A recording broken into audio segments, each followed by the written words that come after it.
దేవునికి మహిమ కలుగును గాక. దేవునికి స్తోత్రం. హల్లెలూయా. Praise the Lord. మరి ఈ లోకంలో మనకి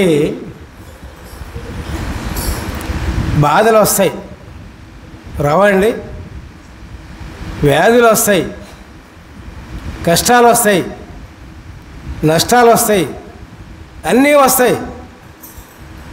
మనం శరీరధారి ఉన్నాం, మనం ఆత్మధారిగా మార్చమల్లా. ఇంకా శరీరధారి ఉన్నాం కాబట్టి మనకి ఇవన్నీ కూడా శరీర కష్టాలు అన్నీ కూడా మనకు వస్తాయి. అయినప్పుడు ఎంతోమంది అనుకుంటూ ఉంటాం, ఏమని, అయ్యో నాకు ఎప్పుడు కష్టాలన్నా, నేను అనుకున్నా జరగట్లేదు, నాకు ఎప్పుడు బాధలేనా, నాకు ఎప్పుడు సంతోషం లేకుండా పోయింది.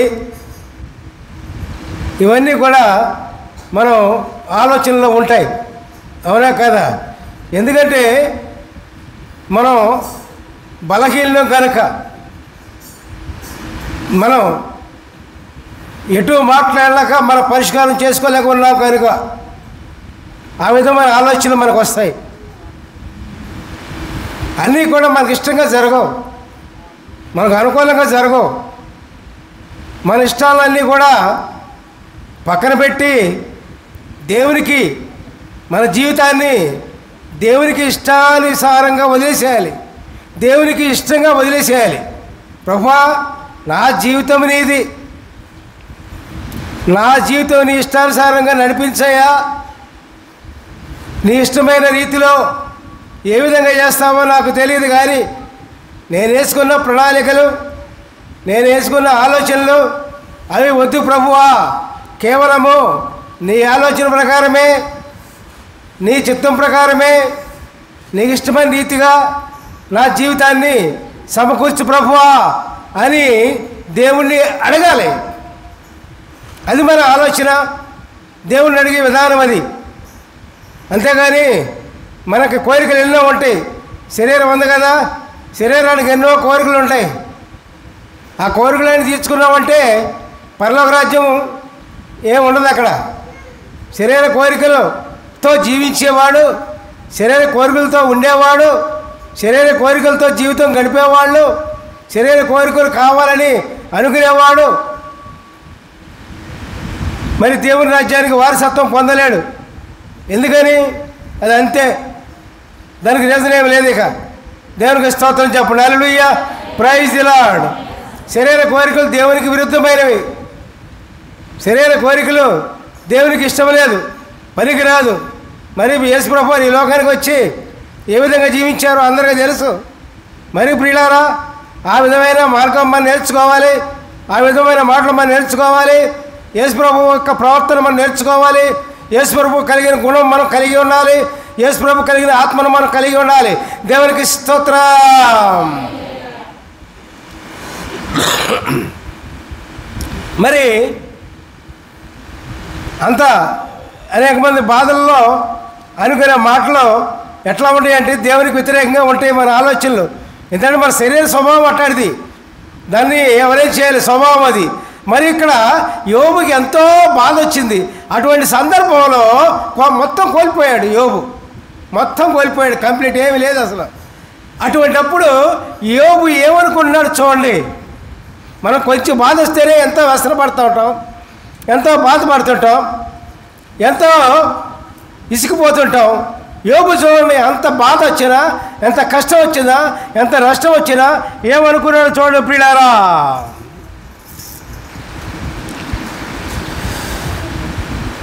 నా ఊపిరి ఇంకను నాలో పూర్ణముగా ఉండుటను బట్టి దేవుని ఆత్మ నా నాసికారంధ్రములలో ఉండుటను బట్టి హల్లెలూయా. Praise the lord. ఏముంది, అంత బాధ వచ్చినా, అంత వ్యాధి వచ్చినా, అంత కష్టం వచ్చినా, అంత విపత్తు వచ్చినా మరి ఏమంటున్నాడు ఇక్కడ, దేవుని ఆత్మ నాలో ఉండుటను బట్టి హల్లెలూయా. Praise the lord. అంత బాధ వచ్చినా సరే దేవుని ఆత్మ ఆయనలో ఉంది, యోబులో ఉంది. యోబులో ఉన్నది మానవుని ఆత్మ కాదు ప్రియులారా, దేవుని ఆత్మ యోబులో నివసిస్తూ ఉంది ప్రియులారా.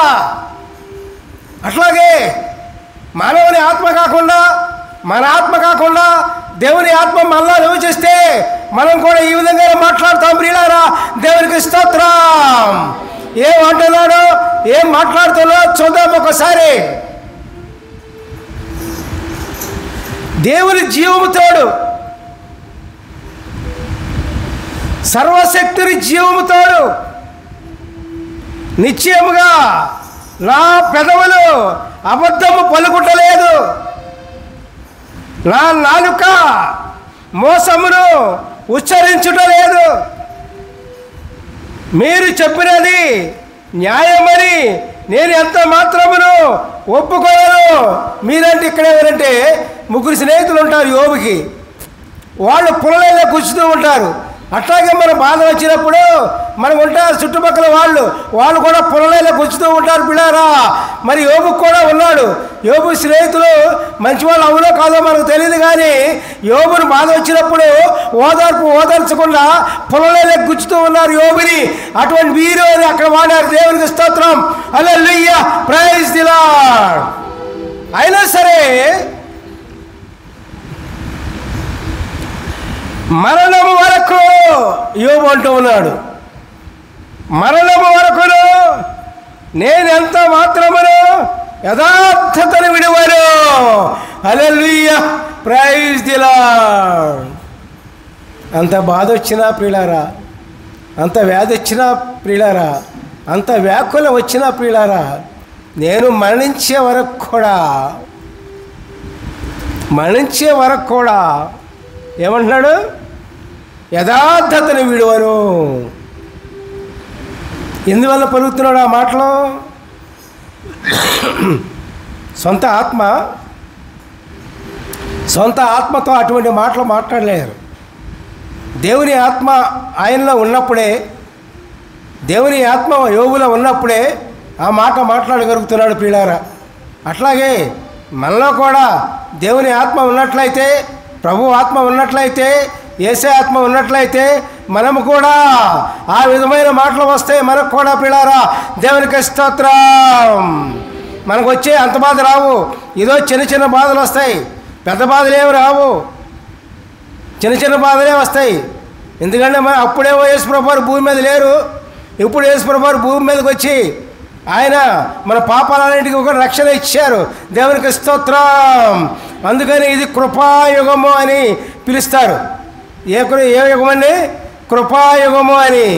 మన పాపాలన్నీ క్షమించబట్టాకి యేసుప్రభు వారే మన పాపాలని ఆయన భుజం మీద వేసుకుని మోసాడు పిల్లారా. దేవునికి స్తోత్రం. ఇంకా ఏమంటూ ఉన్నాడు యోబు? నా నీతిని విడివక గట్టిగా పట్టుకుందును. అబ్బా, ఎంత విశ్వాసం అండి! ప్రగాఢమైన విశ్వాసం యోబుది. అంత విశ్వాసంతో, ఆ విశ్వాసం ఎక్కడి నుంచి వచ్చింది? ఎక్కడి నుంచి వచ్చిందండి? ఎక్కడి నుంచి వచ్చింది ఆ విశ్వాసం? యోబుకు అంత విశ్వాసం ఎక్కడి నుంచి వచ్చింది? చెప్పండి, నిద్రవుతున్నారా? చెప్పండి, ఎక్కడి నుంచి వచ్చింది? మిమ్మల్ని లేవతాగా నేను ఉండాలి. దేవునికి స్తోత్రం చెప్పండి. Hallelujah, praise the Lord, praise the Lord. ఎక్కడి నుంచి వచ్చింది ఆ విశ్వాసం? దేవుని ఆత్మ వల్లనండి.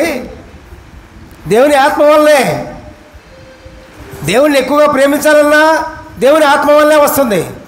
దేవుని యందు ఎక్కువ విశ్వాసం ఉండాలన్నా దేవుని ఆత్మ వల్లే వస్తుంది. దేవుణ్ణి మనం చేర్చుకోవాలన్నా దేవుని ఆత్మ వల్లే వస్తుంది. దేవుణ్ణి మనం చూడాలని కోరికున్నా అది దేవుని ఆత్మ వల్లే వస్తుంది. దేవుని ఆత్మ లేకుండా ఈ నాలుగుట్లో ఏది రాదు ప్రియులారా. దేవునికి స్తోత్రం. దేవుని ఆత్మ వల్ల ఏమంటున్నాడండి? మరణ మగ వరకు నేను ఎంత మాత్రమని యథార్థతను విడువను. రెండవది, నా నీతిని విడువక గట్టిగా పట్టుకుందను. హల్లెలూయా, ప్రైజ్ ది లార్డ్. మళ్ళీ మూడోది ఏమంటున్నాడు చూడండి. నా ప్రవర్తన అంతటి విషయములో నా హృదయము నన్ను నిందింపదు. హల్లెలూయా, ప్రైజ్ ది లార్డ్. నేను తప్పు చేశానే, నేను పాపం చేశానే అని నా హృదయము నిందింపదు అని చెప్తున్నాడు యోబు. దేనివల్ల? దేవుని ఆత్మ వల్ల. ప్రియులారా, దేవునికి స్తోత్రం. అర్థమైందా? యోబుకు ఇచ్చిరి విశ్వాసం, బలమైన శోధన జయించుటకు దేవుని కృప నిరంతరము. యోబుకు ఇచ్చిరి విశ్వాసం, బలమైన శోధన జయించుటకు దేవుని కృప నిరంతరము. వందనమయ్యా యేసయ్యా, వందనమయ్యా యేసయ్యా, వందనమయ్యా యేసయ్యా. Hallelujah, praise the Lord, praise the Lord. చూడండి, దేవుని ఆత్మ సంపూర్ణంగా నిండుగా ఉన్నప్పుడు బాధలు వచ్చినా, వ్యాధులు వచ్చినా, కష్టం వచ్చినా, నష్టం వచ్చినా యోబు ఏం మాట్లాడి చెప్పండి. 1, 3 ఏంటది? నేను ఎంత మాత్రమును యథార్థతను విడువను. 2వది, నా నీతిని విడువక గట్టిగా పట్టుకొందను. 3వది, నా ప్రవర్తన అంతటి విషయంలో నా హృదయము నన్ను నిందింపదు. హల్లెలూయా, ప్రైజ్ ది లార్డ్. అదండి విశ్వాసం అంటే. దేవునికి స్తోత్రం. Hallelujah, praise the lord.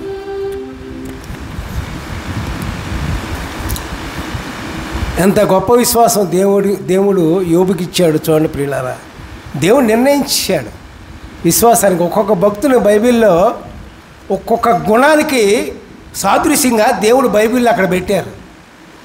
ఒక్కొక్క గుణానికి. యోబుని ఎందుకు పెట్టారు? విశ్వాసానికి.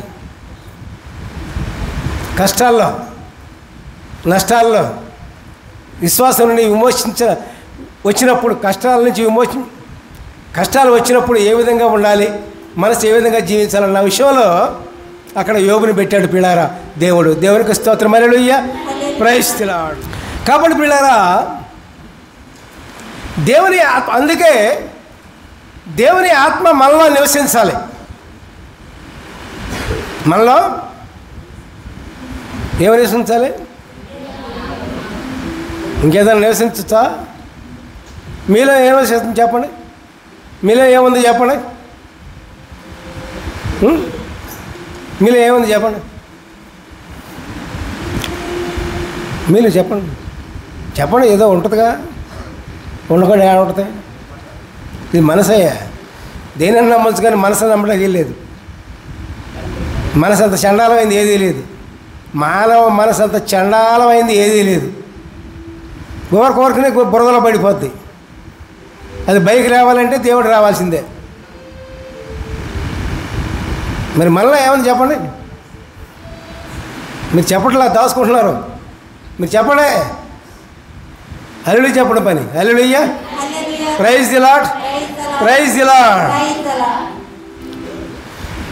దేవుని ఆత్మ మీలో నివసిస్తే, దేవుని ఆత్మ మనలో నివసిస్తే, దేవుని ఆత్మ మనలో నివసించినప్పుడు ప్రియులారా, మనము ఆత్మ స్వభావంలే కానీ శరీర స్వభావములు కానే కాదు.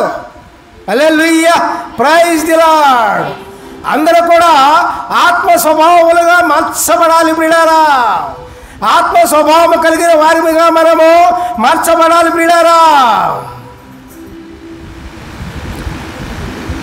శరీర స్వభావం పోయి, శరీరకంలో స్వభావం పోయి దేవుని ఆత్మ స్వభావంగా మార్చబడాలి. దేవుని ఆత్మ స్వభావంగా మార్చబడాలి అంటే ప్రియులారా, దేవుని యొక్క పరిశుద్ధాత్మ మనలో నివసించాలి ప్రియులారా. మన ఇల్లు కట్టుకున్నాం. మన ఇల్లులో ఎవరు నివసిస్తారు? ఎవరుంటారు చెప్పండి? మన ఇంట్లో ఎవరుంటారు చెప్పండి? మనందరికి ఇల్లు ఉన్నాయిగా. ఇల్లేవా? మరి మీరు ఎక్కడ ఉంటారు? మీరు ఇల్లు లేకుండా ఇల్లు ఉన్నాం అనుకో, చేతుల పైకి ఎత్తండి. ఇల్లు ఉన్నాయా? ఇల్లు ఉన్నాయా? అలా చేతుల పైకి ఎత్తండి. ఇటు లేకపోతే నిద్ర అవుతున్నారు ఇల్లు.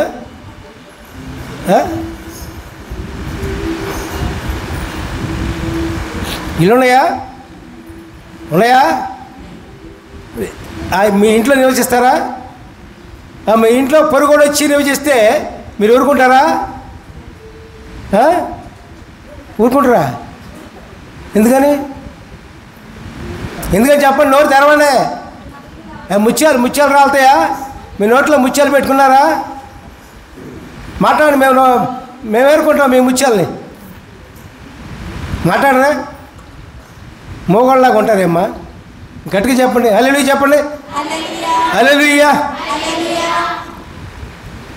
పొరుగోడు మీ ఇంట్లోకి వస్తే మీరు ఊరుకుంటారా లేదా చెప్పండి నాకు. ఎందుకని? ఇటు నుంచి వస్తున్నాయి మాటలు. ఇటు రావట్లా. ఇటు ఏమైపోయినాయో. గొంతులు ఉన్నాయా? నోరుందా? ఇక నాలుగుందా? నోరుందా? రెండు ఉన్నాయా? నోరున్న వాళ్ళ చేతులు పోయి కదండి. బాగా ఎత్తట్లా. నోరు ఉంటుంది, ఎత్తుకుండదు, అందరికీ ఉంటుంది. దేవునికి స్తోత్రం చెప్పండి. Hallelujah. Praise the Lord. Praise the Lord. దేవుని ఆత్మ మీరు మీ ఇంట్లో మీరే ఉండాలి. అంతే కదా ఉద్దేశం. మీరు మీ పిల్లలు ఉండాలి. ఎవరన్నా పొరుగోడు మీ ఇంట్లోకి వస్తే మీరు ఊరుకోరు. అట్లాగే పిల్లరా, మనము మన ఇల్లు, మనం ఎవరు? ఇది ఎవరిది? ఇల్లు ఎవరిది? ఇల్లు మనం ఎవరి ఇల్లు? మన ఇల్లే మనది. మన ఇల్లే ఈ గృహం. ప్రతి ఒక్కరిది గృహమే, ఇల్లే.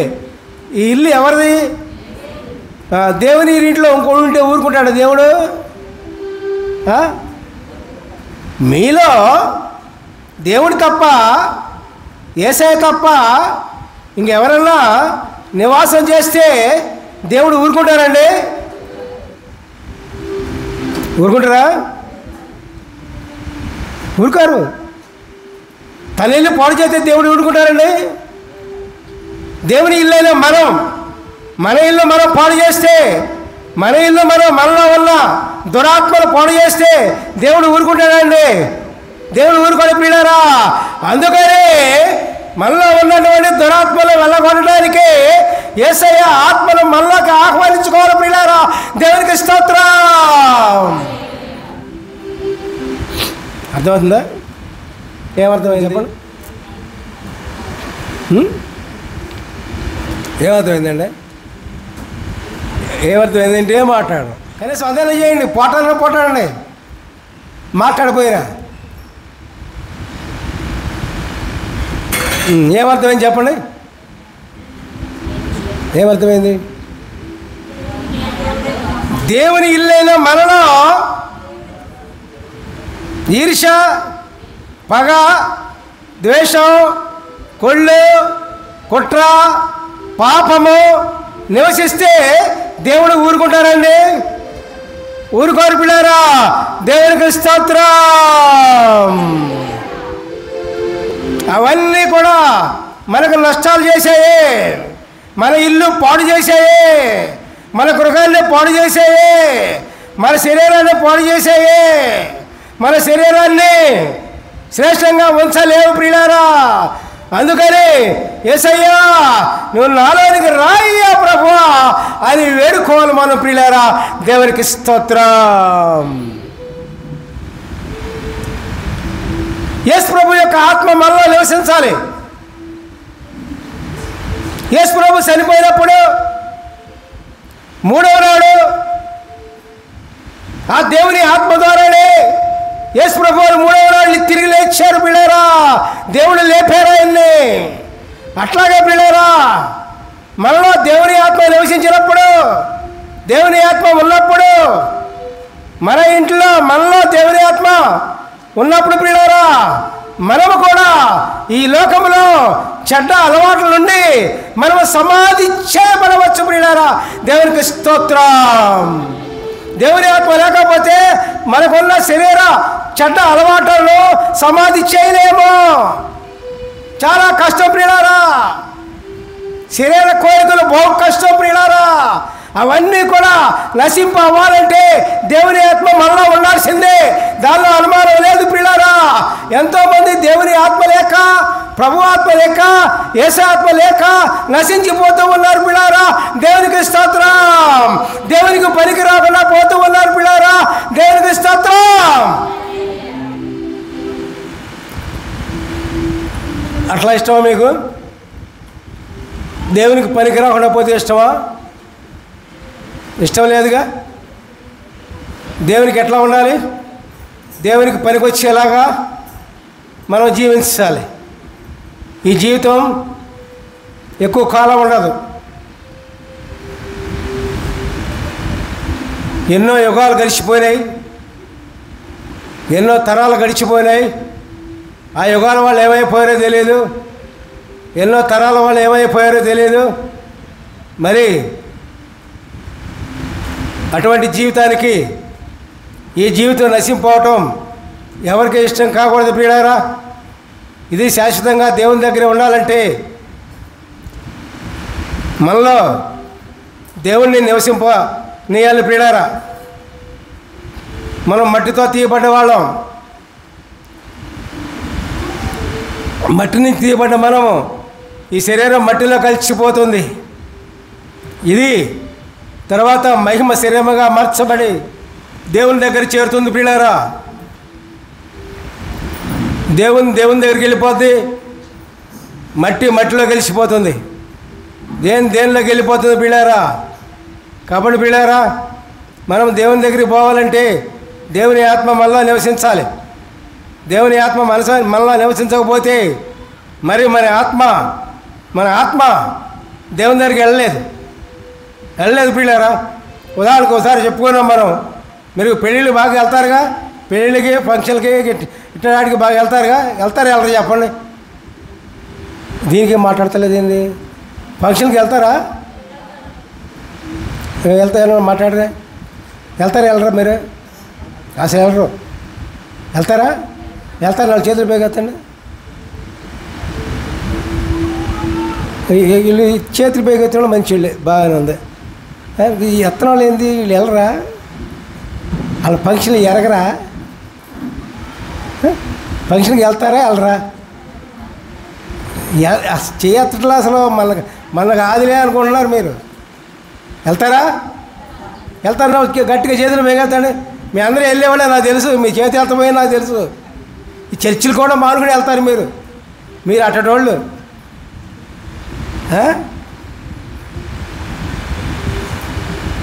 ఫంక్షన్కి వెళ్ళేటప్పుడు టిప్ టాప్కి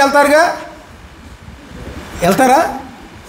ఉండాలి లేని అని లోపలి అన్నీ పోగు చేసుకున్నాయన్నీ కొనుక్కున్నాయన్నీ మూల దాచుకున్నాయని తీసి బాగా టిప్ టాప్గా అవి వేసుకుని నగలు పెట్టుకుని వెళ్తారు. వాళ్ళు నగలు లేవనుకోండి, అప్పుడు ఏం చేస్తారు మీరు? ఆ పక్కన ఎవరైనా వెళ్ళి ఆ నగలు తీసుకుని ఆ తాడు 3 వరుసల తాడు ఉంటే ఆ 3 వరుసలు తీసుకుని లేకపోతే 1 వరుస తీసుకుని వేసుకుని వెళ్తారు. మళ్ళీ తిరిగి ఇచ్చేటప్పుడు ఎట్లా ఇవ్వాలి? మీరు తీసుకున్నట్టుగానే ఇవ్వాలండి. లేకపోతే దానిలో ఒక ముక్క కట్ చేసుకుని ఇస్తారా? చెప్పండి, గట్టిగా మాట్లాడండి. అలా ఇటోళ్ళు మాట్లాడతలేదండి. ఏం చేస్తారు? ముక్క కట్ చేసుకొస్తారా? తీసుకున్నట్టుగానే ఇవ్వాలి. ముక్క కట్ చేసుకుని ఇస్తే వాళ్ళు ఊరుకోరు. వాళ్ళ ఇంట్లో పేరు తాళం వేస్తారు, అది ఇచ్చేదాకా, డబ్బులు ఇచ్చేదాకా. అట్లాగే దేవుడు మనకిచ్చిన ఆత్మలో ఆయన ఇచ్చినట్లుగానే మనం దేవునికి ఇవ్వాలి. ఎంత పరిశుద్ధమైన ఆత్మ మనకి ఇచ్చారో, పరిశుద్ధమైన ఆత్మ ప్రభు మనకి ఇచ్చారో, అప్పచెప్పారో, అదే ఆత్మను అంత పరిశుద్ధంగానే మనం దేవునికి ఇవ్వాలి. ఆ దేవుని యొక్క పరిశుద్ధ ఆత్మను ఈ శరీరం మూలంగా కలుషితం చేయకూడదు ప్రియులారా. శరీరం మూలంగా కలుషితం చేసి దేవునికి అప్పగించకూడదు ప్రియులారా. ఒకవేళ కలుషితం అయితే, శరీరం మూలంగా కలుషితం అయితే యేసయ్య దగ్గర ప్రభువా అని ఒప్పుకొని, నా శరీరం కలుషితమైందయ్యా అని దేవుని దగ్గర ఒప్పుకొని పాప క్షమాపణ వేడుకొని ఆయన పాపం క్షమించిన తర్వాత అప్పుడు మీ యొక్క ఆత్మ మళ్ళీ మామూలుగా తయారవుతుంది పిల్లారా. అప్పుడు దేవునికి చివరి వరకు కూడా మీ ఆత్మను జాగ్రత్తగా కాపాడుకోండి. దేవునికి స్తోత్రం. Hallelujah. Praise the Lord, praise the Lord. మరి అట్లాగే ఆత్మ కోసం ఆశపడాలి. మనం ఆత్మ కోసం ఏం చేయాలి? మనకే తెలియ ఆత్మ వచ్చిందంటే అన్ని బాధలు పడాలనుకుంటున్నారా? ఆత్మ కోసం ఆశపడి మనం జీవించాలి. ఎట్లాగ దానికి ఉదాహరణ కూడా చెప్తాను మీకు. బైబిల్లో ఏలే తెలుసుగా, అందరూ ఎలీషా తెలుసుగా. ఎలీషాకి ఏమవుతాడు? మీరు చెప్తున్నారు, వాళ్ళు చెప్పట్లా. ఉండి వాళ్ళ గురించి వాళ్ళ సంగతి ఏం తెలుసుకుందాం ఉండ. ఎలీషా ఏలియాకి ఏమవుతాడు? ఏలియా శిష్యుడు ఎలీషా. ఏలియా అనేకమైన అద్భుతాలు చేశాడు, బాగానే ఉంది. ఇవన్నీ కూడా ఎలీషా చూశాడు, బాగానే ఉంది. దేవుని దగ్గరికి వెళ్ళే టైము ఏలియాకు వచ్చింది. అప్పుడు ఎలీషాతో అంటున్నాడు, ఏమని? ఇదిగో ఎలీషా, దేవుడు నన్ను బేతేలు రమ్మంటున్నాడయ్యా, దేవుడు నన్ను బేతేలు రమ్మంటున్నాడయ్యా అని ఏలియా ఎలీషాతో అంటున్నాడు. నువ్వు ఇక్కడే ఉండు ఆయన అన్నప్పుడు ఎలీషా ఏమన్నాడు చూడండి ప్రియులారా. యెహోవా జీవముతోడు, నీ జీవముతోడు నేను నిన్ను విడువనని చెప్పాడు ప్రియులారా. దేవునికి స్తోత్రం. ఏమన్నాడండి? యెహోవా జీవముతోడు, నీ జీవముతోడు నేను నిన్ను విడువను.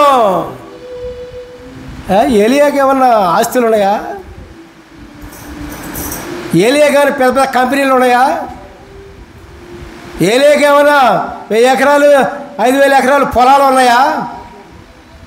ఏలియాకి ఏమన్నా పెద్ద గొప్ప అధికారంలో ఉన్నాడా? ఎందుకని? నీ దేవుని జీవంతోడు, యెహోవా జీవముతోడు, నీ జీవంతోడు నేను మాత్రం నిన్ను వదిలిపెట్టనయ్యా అన్నాడు. ఎందుకని? తర్వాత సాగిపోతూ ఉన్నారు. తర్వాత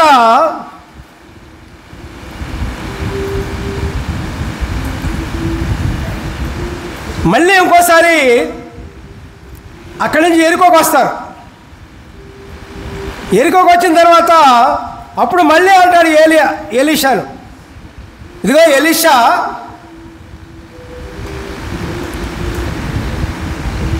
ఇక్కడ ఎరుకో వచ్చాము, నువ్వు ఎరుకోలే ఉండిపో, కనీసం నన్ను దేవుడు రమ్మంటూ ఉన్నాడు అని చెప్తే మళ్ళీ ఏమన్నాడు? యెహోవా జీవముతోడు, నీ జీవముతోడు నేను మాత్రం నిన్ను వదిలిపెట్టను. దేవునికి స్తోత్రం. హల్లెలూయా. Praise the Lord. చూసారండి, దేనికోసం ఆశపడ్డాడో చూడండి ప్రియులారా. తర్వాత వస్తుంది. తర్వాత బయలుదేరారు. తర్వాత యోర్దానుకు వచ్చారు.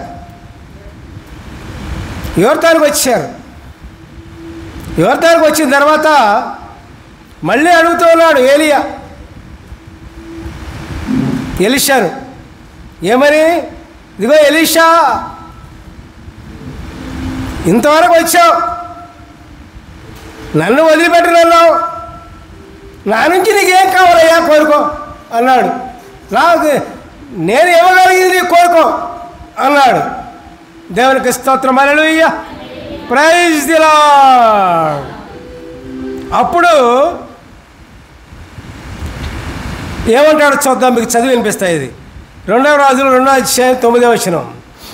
వారు దాటిపోయిన తరువాత ఏలియా ఎలీషాను చూచి, నేను నీ యొద్ద నుండి తీయబడక మునుపు నీ కొరకు నేనేమి చేయకూడదనో దానిని అడుగుమని చెప్పగా, ఎలీషా, నీకు కలిగిన ఆత్మ 2 అంతలుగా నా మీదకి వచ్చినట్లు దయచేయము.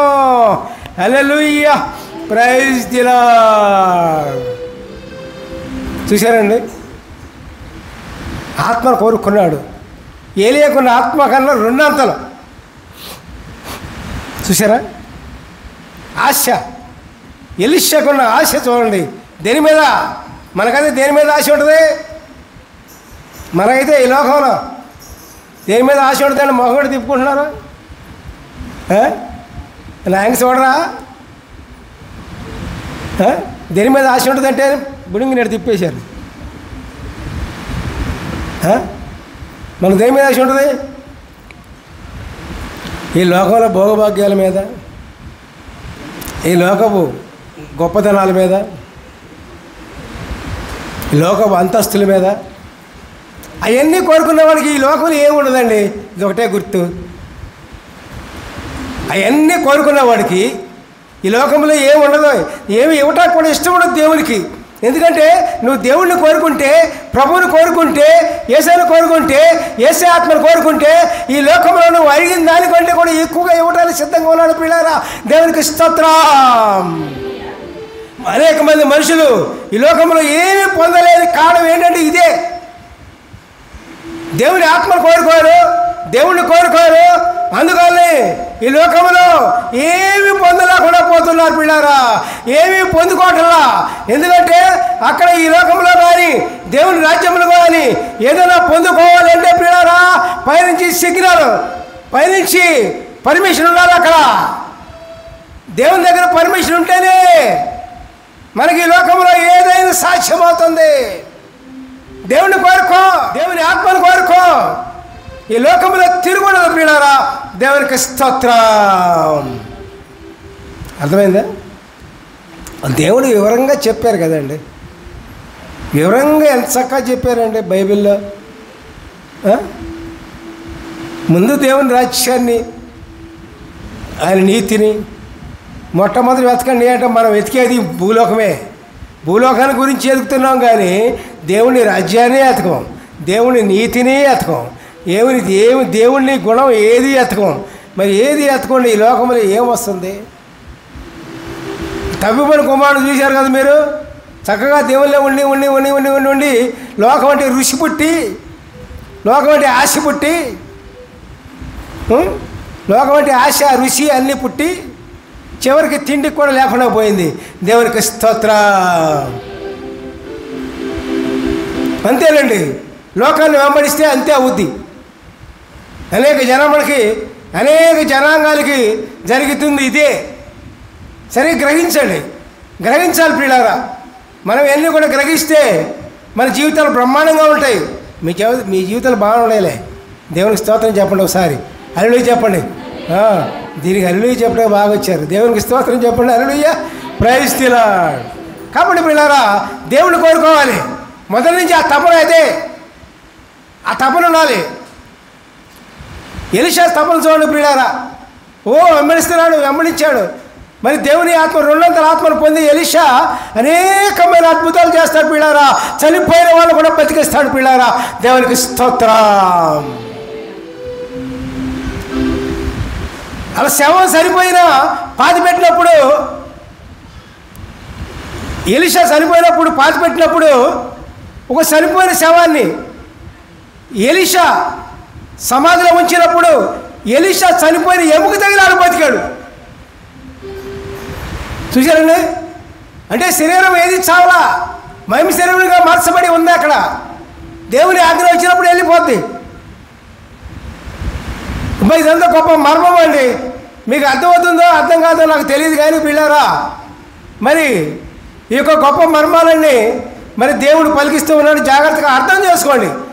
ఇది అర్థమైతే పిల్లారా, మేము చెప్పేది అర్థమైతే పిల్లారా, దేవుడు చెప్పింది మనకు అర్థమైతే పిల్లారా, మీ జీవితాలు 3 పూలు 6 కాయలుగా ఉంటాయి. దేవునికి స్తోత్రం. ఎవరు కూడా ఇబ్బంది పడే అవసరం లేదు, ఎవరు కూడా బాధపడే అక్కర్లేదు. నాకు భోజనం లేదా అని బాధపడక్కర్లా, నాకు మంచి జీవితం లేదా అని బాధపడక్కర్లా, నాకు మంచి ఉద్యోగం లేదా అని బాధపడక్కర్లా, నాకు తగినంత పుష్కరమైన జీవితం లేదా అని బాధపడక్కర్లా. నువ్వు ముందు దేవుని కోరుకో, అది ఆటోమేటిక్గా నిన్ను పరిగెత్తి వస్తుంది. నీ అమ్మడే పరిగెత్తి వస్తుంది, నీ వెనకే ఉంటుంది. ఇదిగో నన్ను ఆడుకోండి అని సామెతలు చెప్తూ ఉంటాడు కదా పిల్లలు, మహాజ్ఞాని అయినా సొలొమోను పిల్లలు దేవుని ఆత్మ ద్వారా. మరి పిల్లరా, ఆ విధమైన ఆత్మ మనకు ఉండాలి.